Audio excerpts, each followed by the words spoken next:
Hey everyone, and welcome back. We always like to dig deep on this show, and today we're diving into something pretty fascinating.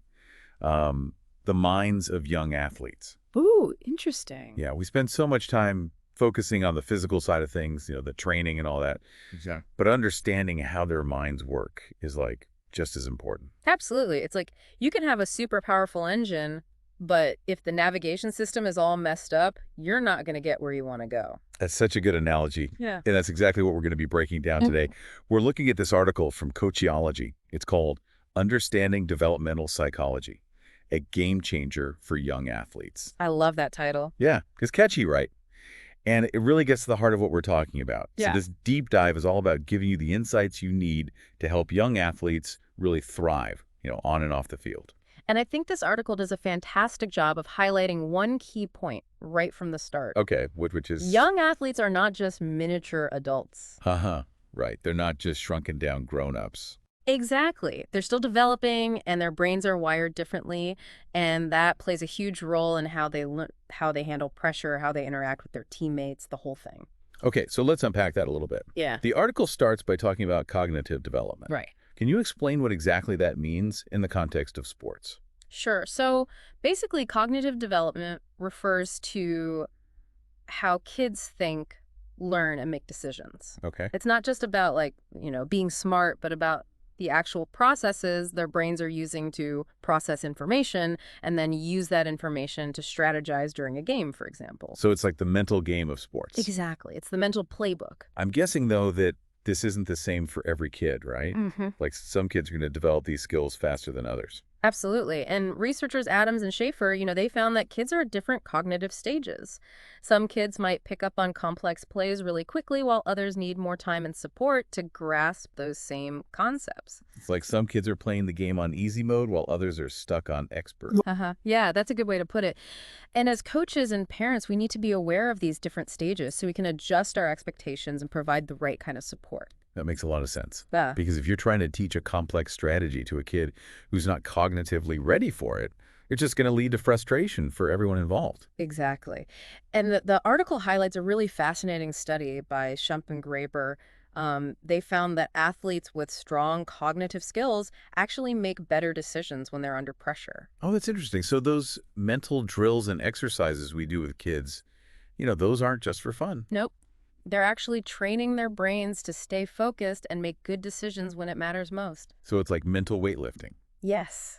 building those mental muscles. I love that. Okay, so we've established that understanding these different cognitive stages is really important, but how can coaches actually use that information to improve their coaching? Like, what are some practical takeaways? Well, one of the biggest takeaways is to use drills and exercises that are appropriate for the age and cognitive stage of your athletes. Okay, so meet them where they're at developmentally. Exactly. Instead of throwing them into the deep end with super complicated plays, start with simpler exercises that challenge their thinking but don't overwhelm them. So it's like building a house. You need a solid foundation before you can add on all the fancy stuff. Perfect analogy. And the article gives some great examples of how to do this. They talk about something called scenario-based training, which is basically like a mental rehearsal for game situations. Well, that's interesting. So coaches can present a specific scenario. Maybe the score is tied in the last few minutes of the game, and then have the kids talk through their strategy. Exactly. It's like giving them a mental playbook for how to handle those high-pressure moments. I love that. It's not just about physical practice, but about giving them the mental tools they need to succeed. And that's what cognitive development is all about. Right. But the article doesn't just stop at cognitive development. It also goes on to talk about the importance of psychosocial development. Yes, that's another crucial piece of the puzzle. So can you break down what psychosocial development means? Like, what are we talking about here? Sure.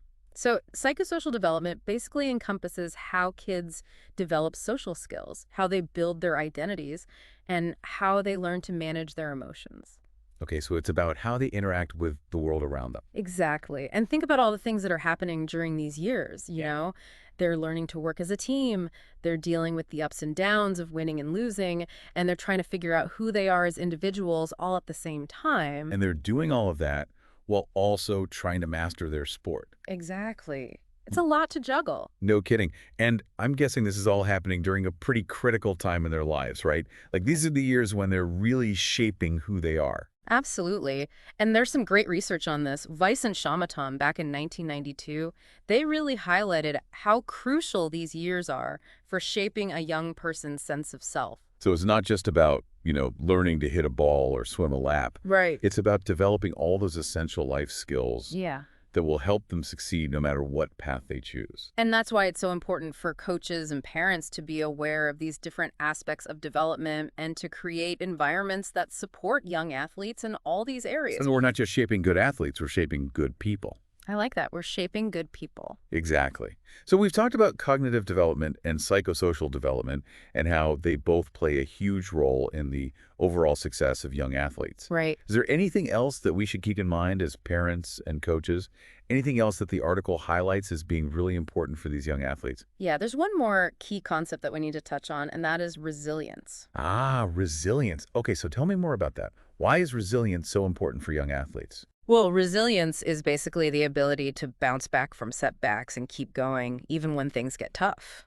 It's that mental toughness that helps you push through challenges and come out stronger on the other side. Exactly. And in sports, you're going to face setbacks, you're going to have losses, you're going to make mistakes. It's inevitable. It's part of the game, but it's how you respond to those setbacks that really matters. And that's where resilience comes in. So can we actually teach kids to be more resilient?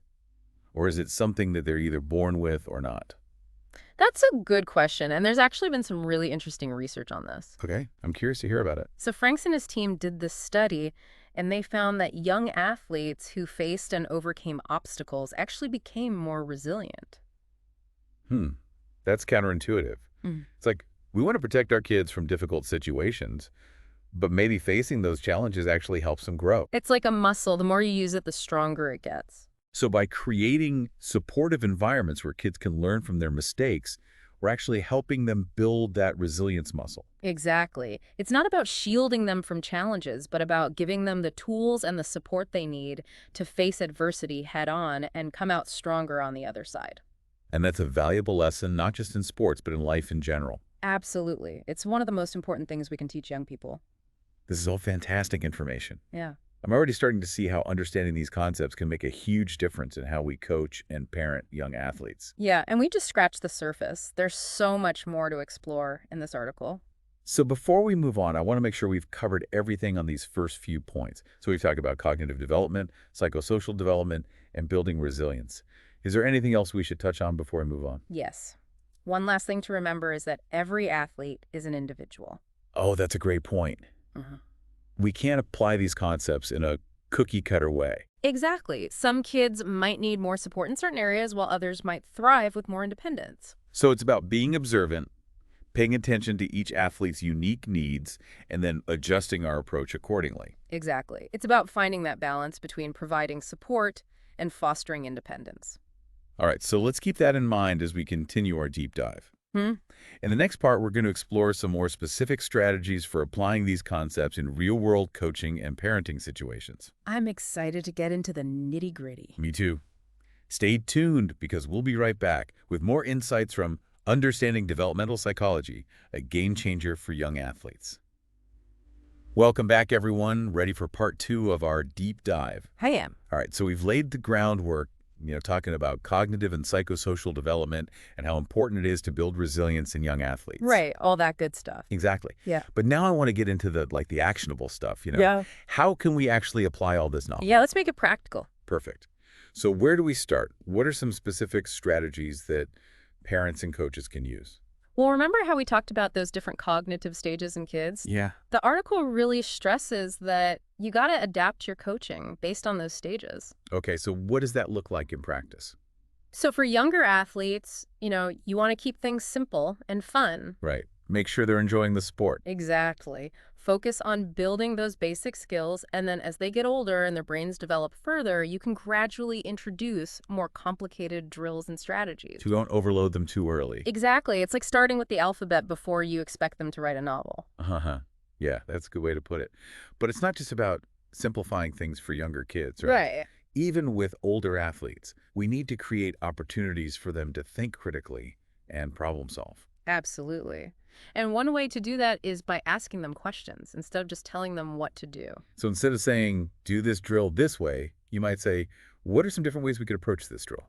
Exactly. Or, after a tough game, instead of just reviewing the mistakes, you could ask, what could we have done differently in that situation? Oh, I like that. It really gets them thinking. And it empowers them to take ownership of their learning, which leads to greater engagement and motivation. And speaking of engagement, let's not forget those scenario-based training exercises we talked about. Oh, yeah, those are great. It's like giving kids a mental playbook for how to handle pressure situations. Like a dress rehearsal for their brains. Haha. I love that. So they can practice making those game time decisions before they're actually in the heat of the moment. Exactly. Okay, so we've covered some great tips for fostering cognitive development. Right. Now let's shift gears and talk about psychosocial development. Okay, good segue. So how can parents and coaches create a supportive environment that nurtures those all-important social and emotional skills? Well, one of the most important things is to build a strong team culture. Okay, so what does that mean? It means emphasizing open communication, respect, inclusivity, making sure everyone feels valued and supported. So it's not just about winning games. No, it's about creating a positive and a healthy environment where kids can learn and grow. And part of that is teaching them how to deal with their emotions, right? Absolutely. Sports can be a roller coaster of highs and lows. Yeah, for sure. So it's important to create a space where kids feel comfortable talking about their feelings. And I think that's something we often overlook. You know, we Mhm. tell kids to toughen up or shake it off, Right. but that doesn't really help them process those emotions in a healthy way. Exactly. Instead of dismissing their feelings, try saying things like, "It sounds like you're feeling disappointed about that loss. Let's talk about it." Okay, so validating their feelings and giving them the space to express themselves. And then helping them to develop healthy coping mechanisms for dealing with those emotions. Because it's okay to feel frustrated or disappointed or even angry sometimes. Right. It's human nature. But we need to teach kids how to channel those emotions in a positive direction. So we've talked about creating a positive team culture and teaching kids how to deal with their emotions. Is there anything else we can do to support their psychosocial development? Well, one of the most important things you can do is foster resilience. Oh yeah, we talked about that earlier.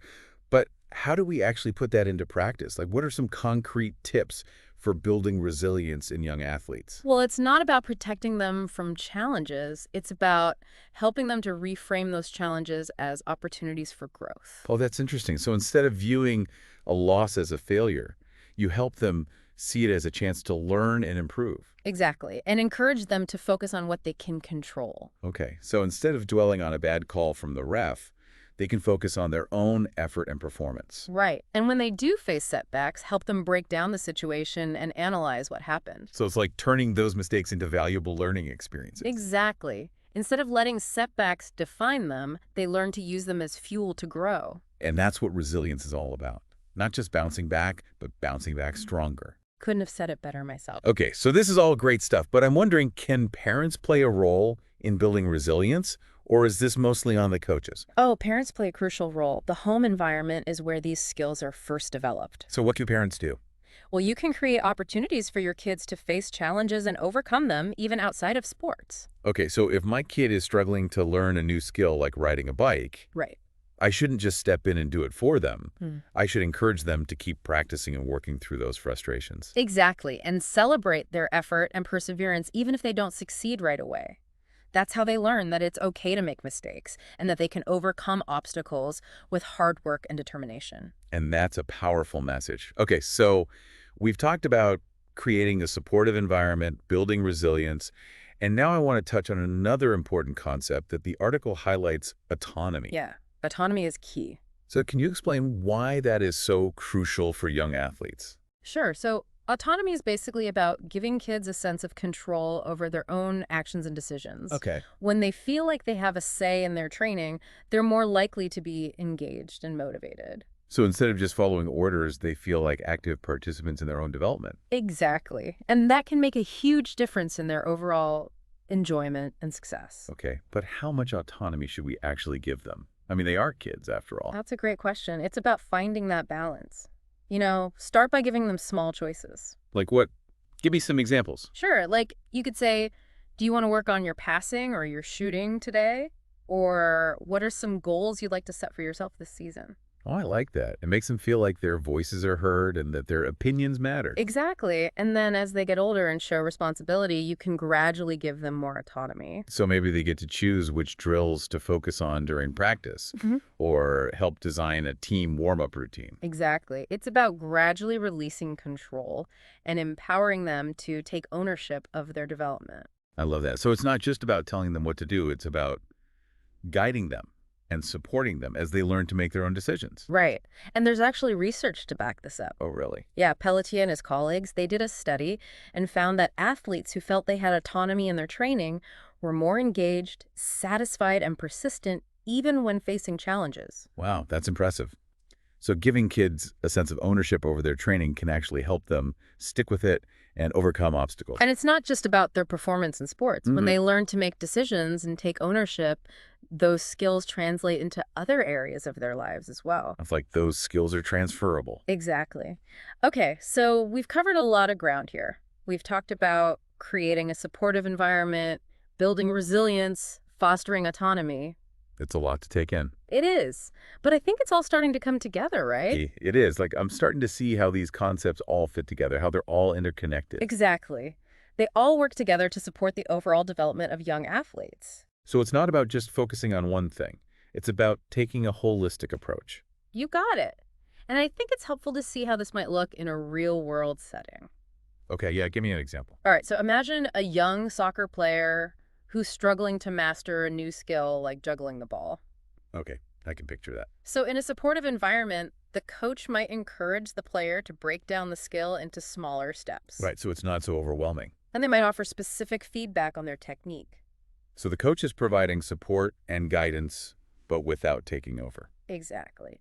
And then to foster autonomy, the coach might give the player some choices in how they practice. So like maybe they get to choose which type of ball to use or how many repetitions they want to do. Exactly. And if the player gets frustrated or discouraged, the coach can use those moments as opportunities to build resilience. So they can help the player reframe those setbacks as learning experiences and focus on the progress they've made. Exactly. So you see how it all comes full circle. Yeah, I do. By creating a supportive environment, fostering autonomy, and building resilience, the coach is setting the stage for the player's success both on and off the field. And it's not just about coaching, right? Right. Parents can apply these same principles at home. So it's a team effort. It is. And I think that's such an important takeaway for our listeners. These concepts aren't just about sports. They're about raising well-rounded, capable young people who are ready to face the challenges life throws their way. I love that. Okay, so we've covered a lot of ground in this part of our deep dive. We talked about how to apply those key concepts of cognitive and psychosocial development, resilience, autonomy. Yeah, we've really gotten into the nitty-gritty. We have.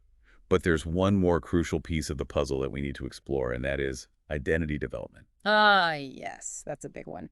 It is. So stay tuned, because in the final part of our deep dive, we're going to explore how to help young athletes develop a strong and healthy sense of identity that extends beyond the world of sports. All right, so we're back for the final part of our deep dive into the minds of young athletes. And I'm really excited about this part because we're going to be talking about identity development. Yeah, this is a big one. It is. And I know we touched on it briefly in the last part, but I Yeah. really want to unpack it a little bit more, Absolutely. So the article emphasizes that young athletes are more than just athletes. They're Right. developing their sense of self, and their identity is multifaceted. It's not just one thing. Exactly. It's not just about being a soccer player, a basketball player, a swimmer. Right. It's about understanding who they are as individuals beyond their sport. And why is that so important, especially during these, formative years? Well, think about it. We don't want kids to feel lost if they decide to stop playing a sport or if they Yeah. get injured. We want them to have a strong sense of self that isn't solely dependent on their athletic achievements. It's like they need that foundation to fall back on. Exactly. And there's actually research to support this. Oh, really? Yeah. Classic and his team, they did a study back in 2020, and they found that athletes who have a clear understanding of their values and their aspirations, they tend to have a stronger sense of self and are more likely to succeed both on and off the field. It's like having that internal compass, Exactly. guiding them, helping them make choices that align with who they are and what they want to achieve. I like that. An internal compass. Okay, so that makes sense. But as parents and coaches, How can we actually help young athletes develop this strong sense of identity? Well, one way is to encourage them to explore different roles and responsibilities within their sport. Oh, that's interesting. Yeah, so you could ask questions like, are you a leader on this team? Are you a strategist? Maybe you're the teammate who always lifts everyone's spirits. So it's not just about being good at the sport. Right. It's about understanding their unique contributions to the team and how those contributions reflect their own values and personality. Exactly. It's about helping them see themselves as valuable members of the team, even if they're not the star player. And I imagine that can really boost their confidence and self-esteem, which can then translate into other areas of their lives. Absolutely. And it's also important to expose them to a variety of activities and interests outside of sports. Oh, that's a good reminder.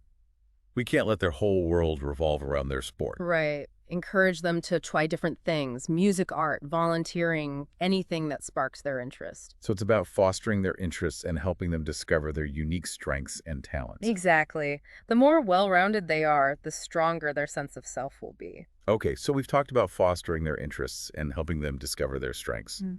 What about the role of mentors in all of this? Oh, mentors can play a huge role.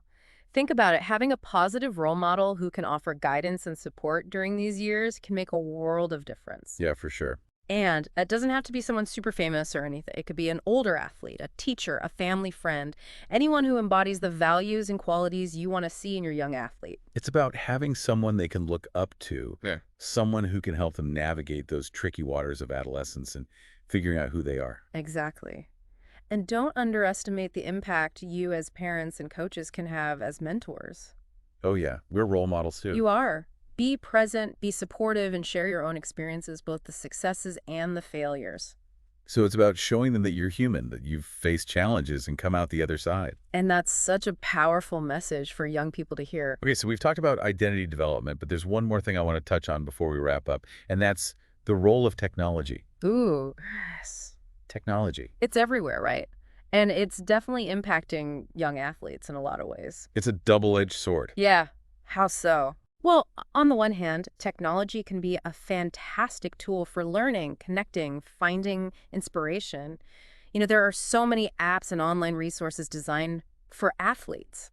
I can see how that could be beneficial, but I also worry about the potential downsides. Right. We've already talked about the importance of focus, critical thinking, social skills. Mm-hmm. Could excessive screen time be hindering those areas? It's definitely a concern. Yeah. Research shows that spending too much time in front of screens can interfere with attention span, memory, even emotional regulation. And let's be honest, social media can be a breeding ground for comparison and negativity, which can really impact a young person's self-esteem. Absolutely. So it's crucial to help young athletes navigate the digital landscape in a healthy way. So what can we do? We'll set clear boundaries around screen time and social media use. Encourage them to engage in activities that don't involve screens. Like what? Like spending time outdoors, reading, having face-to-face conversations, you know? Get back to basics. Exactly. And don't just tell them to do it, model those healthy habits yourself. So lead by example. Exactly. Put your phone down during dinner, engage in conversations, and show them that there's a whole world out there beyond the screen.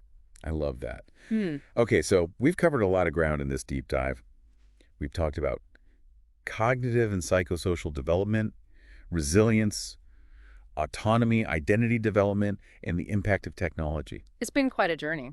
It has. Yeah. And I think the biggest takeaway for me is that supporting young athletes requires a holistic approach. Absolutely. We need to nurture their physical skills, their minds, their social and emotional well-being, and their ability to navigate the digital world responsibly. It's about seeing the whole picture, the whole person, not just their athletic potential. And remember, it's all interconnected. Right. When we focus on these different aspects of development, we're not just creating better athletes. Right. We're helping them become more resilient, well-rounded individuals who are equipped to thrive in all aspects of life. That's the ultimate goal, isn't it? To empower young people to reach their full potential, both on and off the field. I couldn't have said it better myself. Well, thank you so much for joining us on this incredible deep dive. We hope you've gained some valuable insights that you can apply in your own lives, whether you're a parent, a coach, or anyone who works with young athletes. It's been a pleasure being here. And remember, the learning never stops. Until next time, keep exploring, keep learning, and keep supporting the incredible young athletes in your lives.